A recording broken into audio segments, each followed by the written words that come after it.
this morning about some fun. Washington to talk about, let's talk, tonight we're going to think, let's take a look. And now we got Chuck Norris here. Hey, Chuck, how are you, man? Doing great, Glenn. Thanks. Yeah, good. Martial arts expert, TV star, you know. I got to tell you, if he was here, I'd take him down, just a chop to the neck. Also author of the best-selling book, Black Belt Patriotism. Chuck, we just had Scott, a gun store owner, and we were talking about guns. And I know the blogs are going, he made his kid cry, you know, having a gun. There is something to be said for the independence, not even with a gun, but just like with you. I mean, your whole body is a weapon, as is mine. Why is everybody laughing like that? I could take you out. Okay, so there's something to be said why this is really obnoxious, how hard everybody's laughing. Well, you better stop eating those cupcakes and all those M&Ms, Glenn. That's what I'm saying. Jeez. You want a piece of me, Norris? Come on, brother. There's something to be said for... Stop it, Aaron. This is something to be said about what, Glenn? There's something to be said about the independent feeling of being able to be self-reliant, to be able to protect yourself and be independent. Is there not? Well, yeah, the whole thing is that's the Second Amendment. You know, the Second Amendment, the final line in the Second Amendment says the right of the people to keep and bear arms shall not be infringed. That means not by the president, not by Congress. They are not allowed to take our rights away because of the Second Amendment, Glenn. And the thing is, I have a 700-acre ranch in Texas, and I have a lot of guns on my ranch. I don't use them for hunting. I'm not a hunter.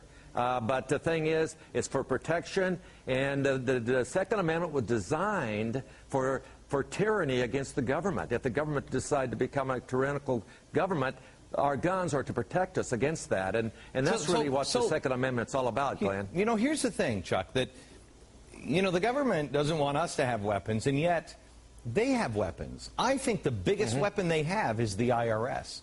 Nobody even understands. I read a letter from now FDR. You're hitting a sore. Yeah, you're hitting a real sore point with me right there.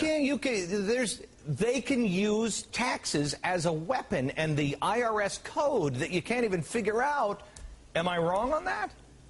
No. The thing is that you're guilty until proven innocent with the IRS. The only law where you're guilty until proven innocent. The whole thing is with the IRS tax code. You know, I heard on your show the guy says like 40,000 pages in the IRS. It's 66,498 pages in the IRS tax code, Glenn. Okay. Now, who in the world knows what's in all those pages? All right. I mean, there's 1,000 pages in the stimulus. Norris. Yes. Pipe down before I take the neck and go. Hey, we got to take a break. You're rubbing off on me, Glenn. Like that. On the other side of the break. Back in a second. Okay. Back with us once again is Chuck Norris, actor, martial arts expert, and author of the best-selling... I think he's making fun of me. Come on, Norris. No. Come on. This is calm me down. I'll take you on. I'm calmer now. I'll take you on. This is calm me down. Oh, crap. No. No, this is calm me down. Don't screw with me, Norris. Don't do it. I'm not screwing with you, Glenn. Truthfully, this is what I do eat. Honest to God, I do. You know what it is? This is like nature's Prozac. Well, not nature's Prozac, but pretty close to it. It's got sugar in it. I think sugar was made by God. I'm not sure. But, okay. But seriously, Glenn, we do need a fair tax in our country. We need a fair tax to get the 3 million manufacturing jobs that are being outsourced to other countries, to bring them back into our economy. The $17 trillion that are being hidden in offshore accounts by the super rich, they could bring that all back into our economy. And so the fair tax is what I want you to get involved in. Chuck, they're never... I'd love to. Thank you for inviting me. Tell me this. Okay. They're never going to do it because... then they lose their... Look, once you get into office, all you care about is getting reelected. That's all you care about. And to get reelected, you need to do special favors for everybody. So you lose your ability to do special favors. Yeah, but Glenn, that's just what you're saying, is the people have got to make this happen. Government's never going to do it. The thing is that we, the people, have got to be the ones that make these changes in our country. Let me ask you this honest question. Do you think the people of the United States are courageous? I've got a monologue on this tomorrow on tomorrow night's television show. Yes, I do. Do you think we're courageous enough and responsible enough to take control of our own lives and our own country now?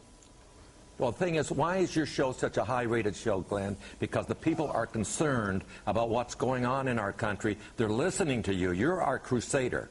And they're listening to you. That just shows how low our standards are. No, I'm being serious here. I'm being serious, Glenn. You are the crusader that we're all looking for to help make these positive changes in our society. And someone has to lead the pack, and I really believe you're the one that's leading the pack. Well, and I'm serious about this. Well, I appreciate that, but I will tell you this.